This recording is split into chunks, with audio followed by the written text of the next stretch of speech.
나라가 안팎으로 많이 힘들고 또 여러분이 살아가는 그런 경제적인 여건들이 안 좋은 환경 가운데 있습니다.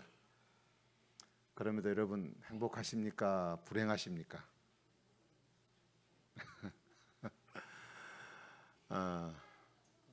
행복하다면 어느 정도로 행복하시고 불행하다면 어느 정도로 불행하십니까? 스스로가 한번 답을 해보시기를 바랍니다. 그 학문 분야 가운데서 그 교류 분석이라는 그런 분야가 있습니다. 이걸 TA라고 하는데 그것이 그 트랜스액셔널 어널리시스라고 하는 그런 말의 약자 TA라고 하는 그런 약자로 씁니다. 미국의 정신의학자인 에릭 번이라고 하는 분이 개발한 분야인데요. 심리학의 근거를 두어 가지고 인간의 행동에 관해서 이렇게 분석하는 그런 학문이 바로 이 교류 분석이라고 하는 것입니다. 다시 말하면 이 세대가 격심하게 이렇게 그 변화하는 이런 세상 속에 살고 있잖아요. 격변하는 세상 속에 이런 사회 변화에 적응해서 얼마나 성숙한 인간성을 성장시킬 수 있느냐라는 분야를 이렇게 그 연구하는 그런 부분이라고 생각할 수 있습니다. 특별히 어린 아이 때, 유아기 때 그가 몸에 익숙하도록 가져 있는 기본적인 태도가 무엇이냐, 이것이 그 아이가 앞으로 성장하고 어른이 되어서 가지는데 굉장히 중요한 틀이 되는 거거든요.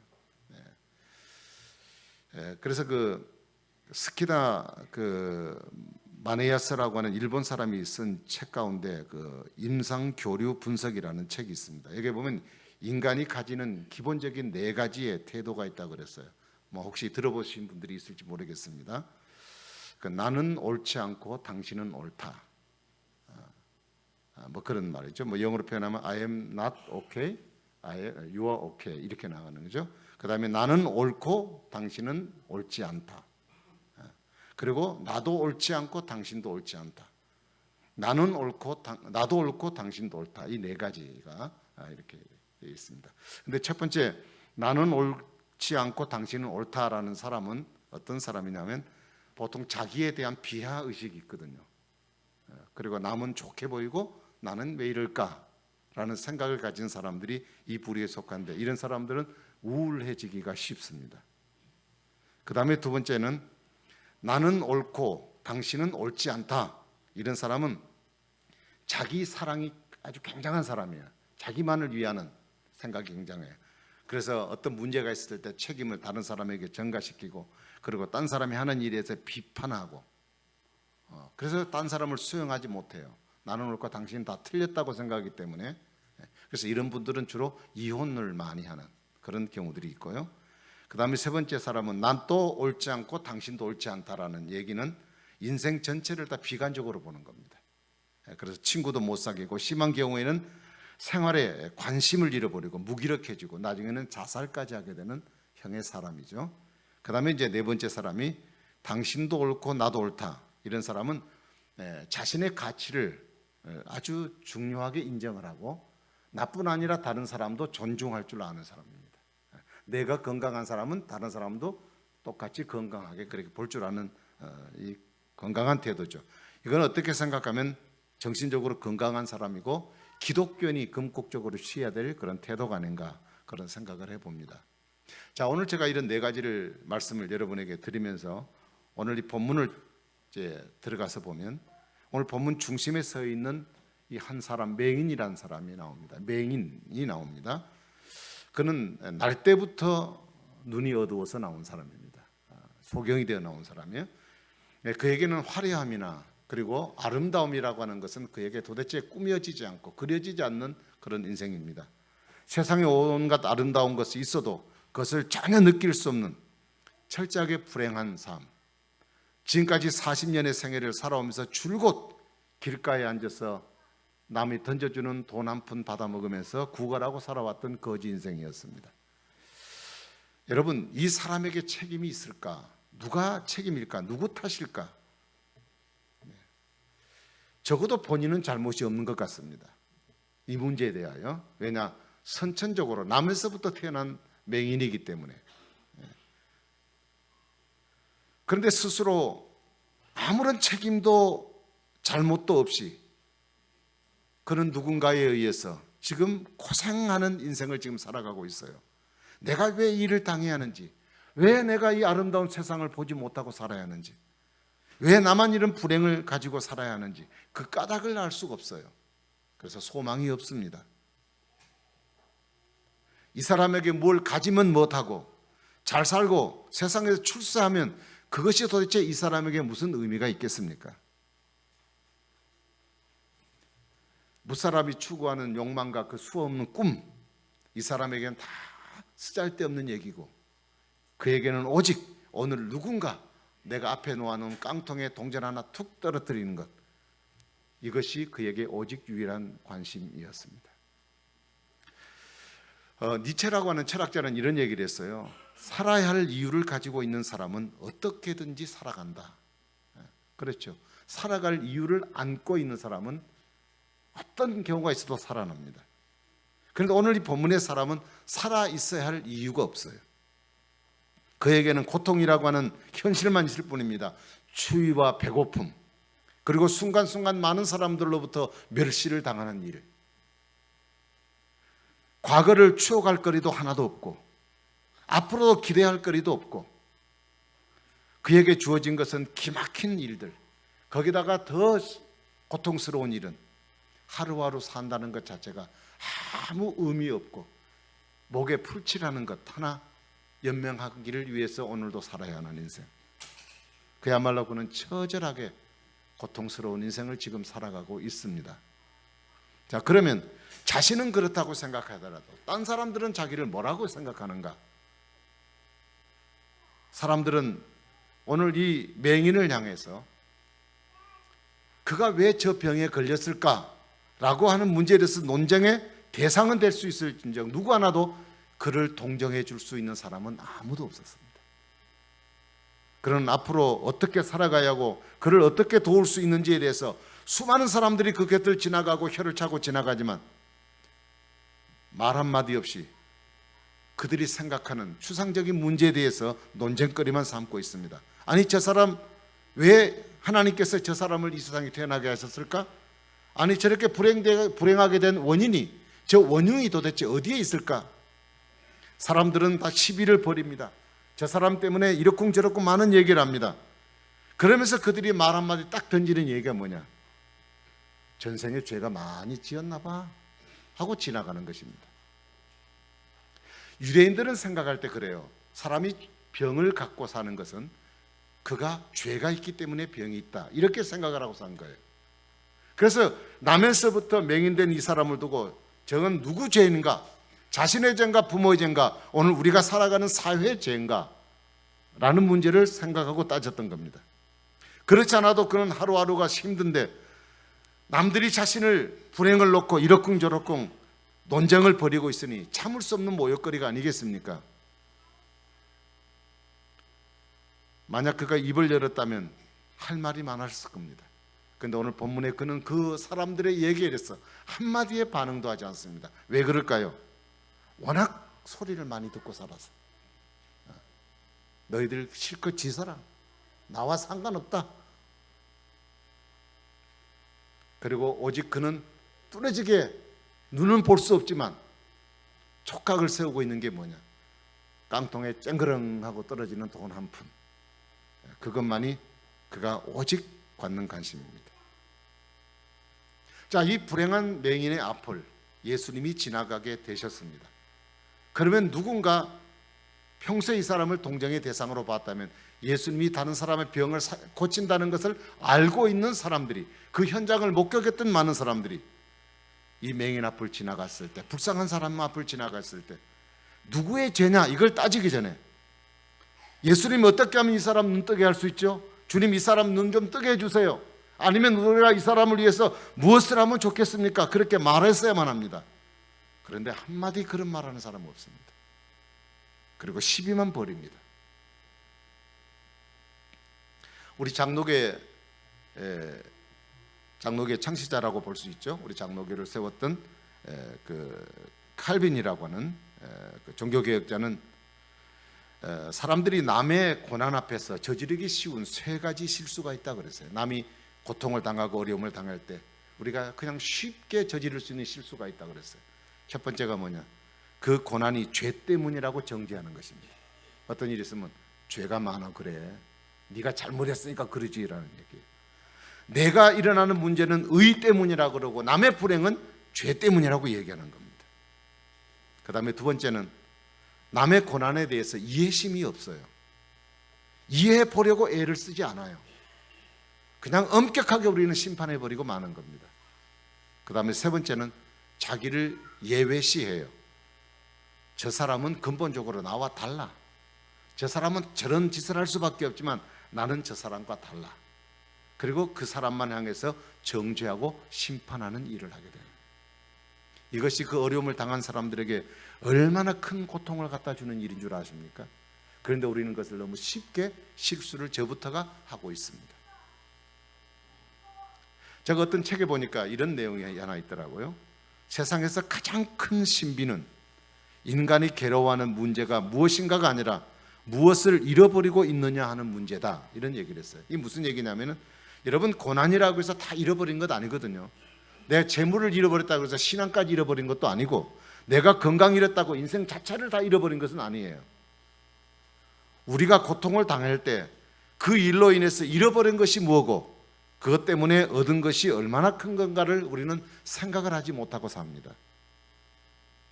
여러분, 고통이 왜 고통이 되느냐? 그 고통 자체가 고통이 아니라 그 고통이 내게 고통으로 다가오는 까닭은 물질을 잃어버리고 건강을 잃어버렸기 때문이 아니라 기대와 소망이 내게서 끊어졌기 때문에, 그래서 잃어버린 거예요. 그래서 우리는 이 고난에 대해서 한번 생각을 해봐야 합니다. 자, 그러면 본인은 자기 문제에 대해서, 자기가 지금 처한 형편에 대해서 그런 생각을 했고, 또 다른 사람은 또 그런 생각을 했는데, 그러면 이 문제에 대해서, 똑같은 문제에 대해서 예수님은 어떤 생각을 하고 계시는가? 어떤 각도를 가지고 이 문제를 보시는가? 한마디로 말하면 예수님은 이 문제를 하나님의 일로 보고 있습니다. 하나님의 일로 보고 있어요. 내가 당하고 있는 고통과 어려움의 현실을 주님은 하나님의 사역적 입장에서 그것을 보고 있다는 얘기예요. 철저하게 쓸모없는 이 맹인을 통해서 보여지는 그 현상을, 그 밑에 깊은 곳에 하나님이 하실 일을 본 것입니다. 사람 눈에는 아무것도 아니고 쓸모없는 것 같지만 하나님께는 할 일이 있습니다.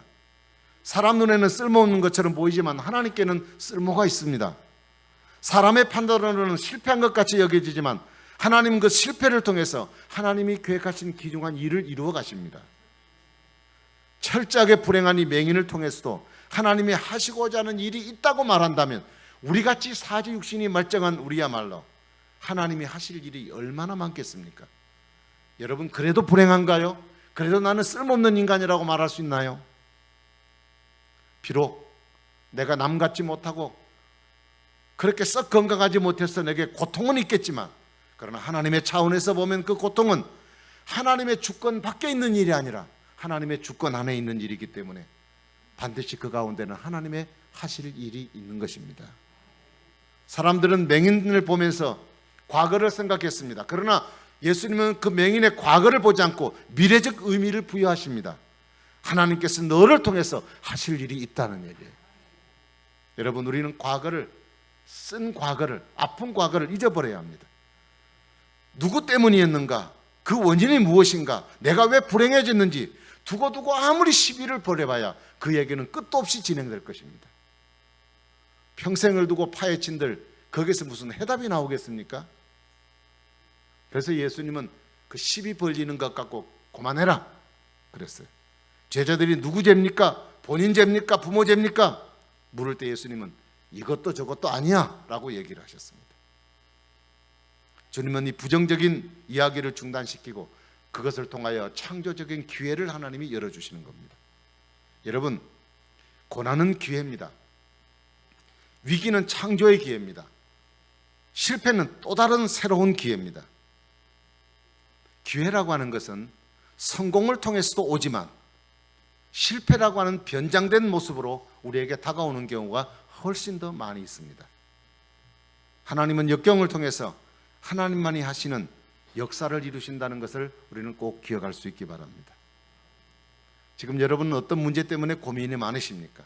어떤 것 때문에 고통하시고 마음에 낙심이 되고 주저앉을 것 같은 마음이 드십니까?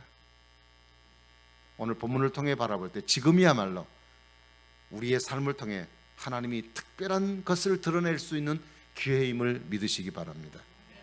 여러분, 물질이 넉넉하다고 건강 있다고 행복한 것만은 아닙니다.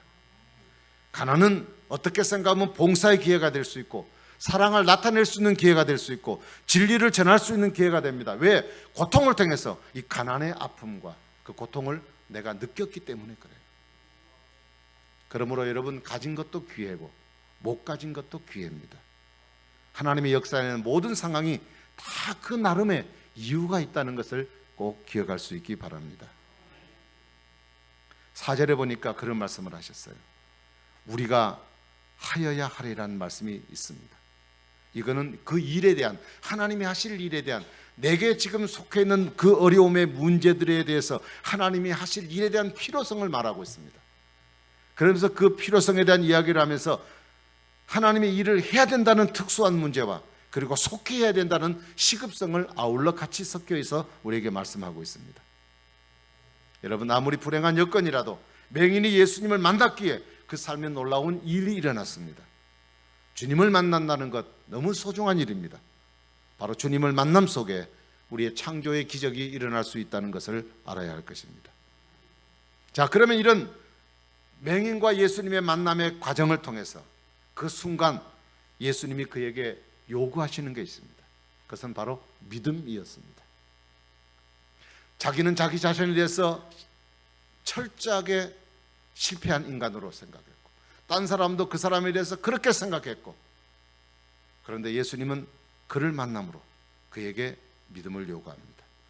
그러면서 예수님이 어떤 액션을 취하시냐면 이 맹인에게 가시더니 바닥에다 침을 탁 뱉고 손가락으로 흙을 짓이겨서 맹인의 눈에다가 칙칙칙 발라줍니다.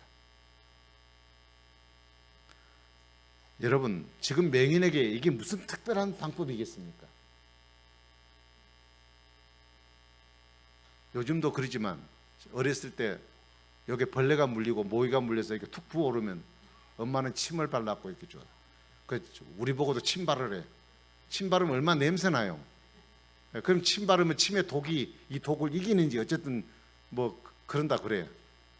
그게 사람들이 이제 생각하는 어떤 보편적인 그런 방법 아니겠습니까? 여러분, 가만히 생각해 보십시오. 참 이 맹인은 굉장히 기특한 사람이에요. 저 같은 사람이라면 예수님이 내가 눈을 뜨지 못하는 소경인데 나에다가 눈에다가 침으로 흙을 이겨갖고 눈에다 칙 발라주면 뭐라고 하겠어요? 이보시오, 내가 눈 감았다고 나를 무시하는 거요? 눈을 감았다고 나는 내 눈은 눈이 아닌가? 내 눈에도 티가 들어가면 나도 그것 때문에 아프다고 왜 나를 이렇게 괴롭히냐고. 여러분, 아마 가만히 있을 사람 없을 거예요. 자기가 상처가 있는 사람일수록 상처를 건드리면 더 큰 아픔이 그에게 다가오는 거예요. 근데 주님이 눈을 떼다 딱 바르고 난 뒤에 하는 말이 실로한 면못이 있지 그곳에가 네 눈을 씻어. 여러분, 얼마나 불합리한 얘기입니까? 그에게 안수 기도를 좀 해주시든지 아니면 눈 마사지를 좀 해주시든지 뭔가 좀 이렇게 의술적 어떤 액션을 취하시고 해야 되는데, 아니 눈에다가, 눈 감은 사람에다가 흙을 칙 발라주고 저 연못에 저쪽 있으니까 가서 씻으라고 그러니 이게 얼마나 불합리한 얘기입니까? 그런데 중요한 것은 그 불합리한 내용 가운데, 그 상황 가운데 창조자 하나님의 말씀이 있었다는 얘기예요. 이 사람은 그 말씀에 순종했습니다. 지금 흙을 바르고 있는 이 상황과 이곳과 실로암까지는 학자들이 얘기하면 한 10리 정도 걸어가야 된대요. 10리는 몇 킬로입니까? 4km죠. 4km를 걸어가야 돼요. 눈을 감은 사람이 지팡이 짚고 4km를 걸어가야 돼요. 거기다 눈에다가 진흙까지 쫙 발라놨어요. 여러분 그 모양을 한번 연상을 한번 해보십시오. 도대체 뭐 하자는 얘기인지. 지금 당장 눈에다가 약을 흙을 바르니까 치료가 된 것도 아니잖아요.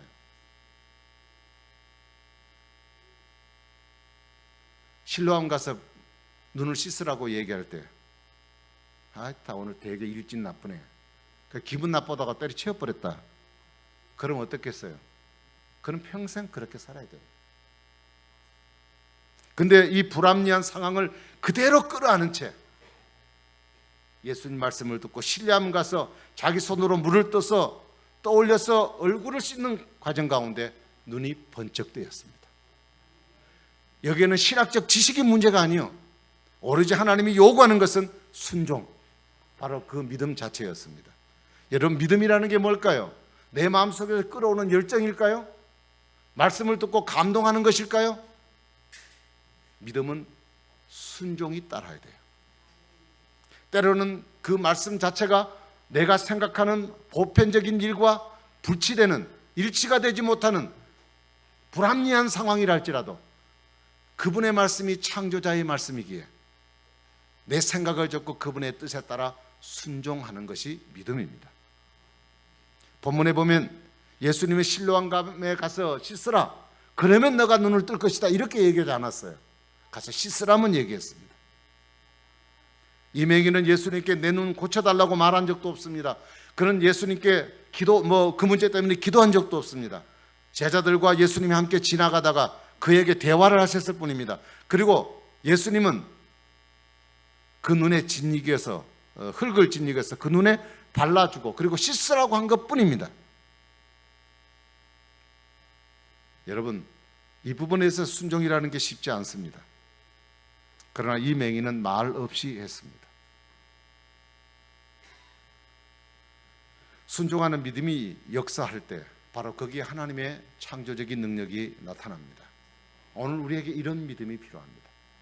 오늘 우리는 맹인 같은 환경은 아닐지라도 우리에겐 수많은 어려움과 고통과 그리고 나름대로의 힘든 상황들을 맞고 있습니다. 그런데 왜 우리의 삶에는 여전히 동일할까요? 내가 예수를 믿는다고 말하는데도 불구하고 내게는 왜 이런 변화가 없을까?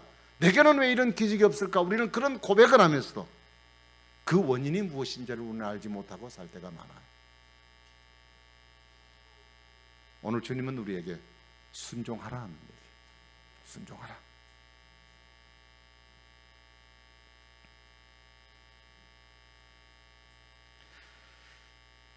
다니엘과 그의 세 친구들이 바벨론의 포로로 잡혀갔을 때, 어릴 때 잡혀갔습니다. 그들에게는 소망이 없습니다. 쇠사슬에 묶여서 일생 동안 노예로 살다가 죽어야 될 판이었습니다.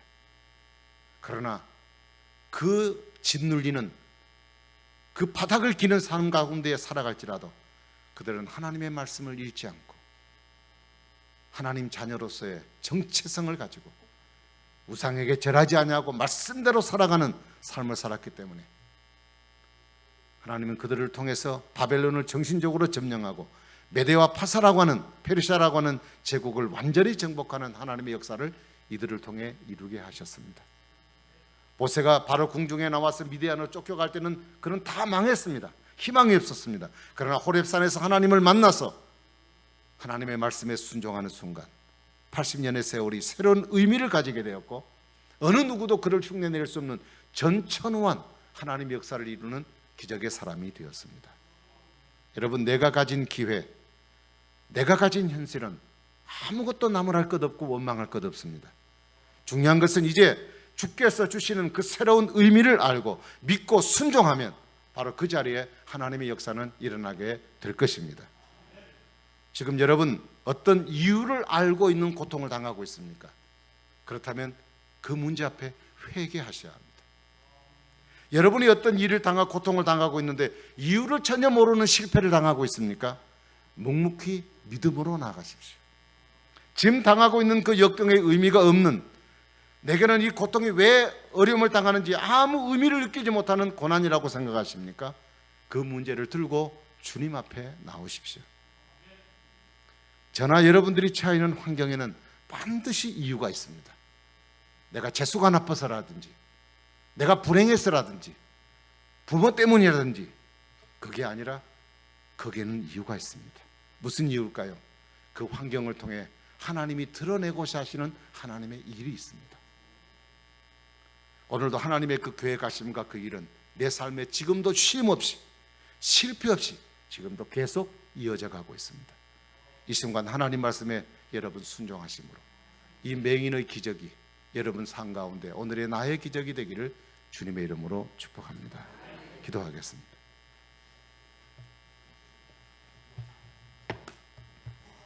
하나님 아버지,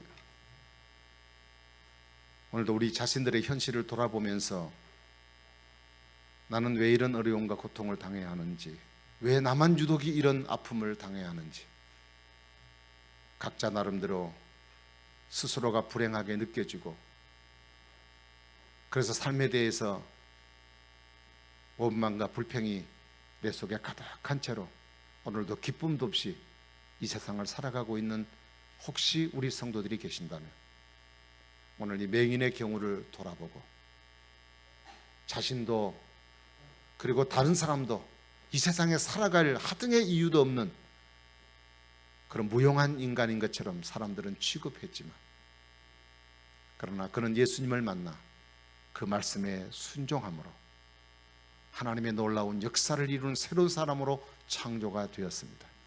하나님 아버지, 오늘도 하나님의 역사하심이 우리 가운데 있기를 원합니다. 하나님 아버지, 맹인과 같은 그런 환경 속에 있는 사람이 하나님의 일을 드러내는 새로운 일들이 우리를 통해, 우리의 삶을 통해, 우리 환경을 통해 일어나기를 소원합니다. 하나님 아버지, 우리에게 믿음을 갖게 하옵소서. 하나님 말씀에 순종하게 하옵소서.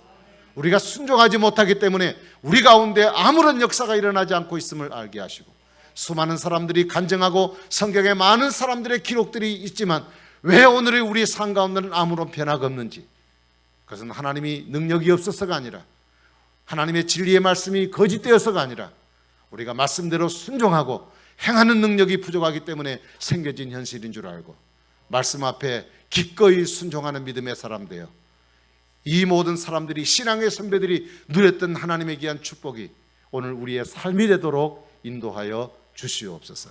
감사하옵고 예수님 이름으로 간절히 기도하옵나이다. 아멘. 우리 찬송 하나님께 드리겠습니다. 488장을 찬송을 드리겠습니다.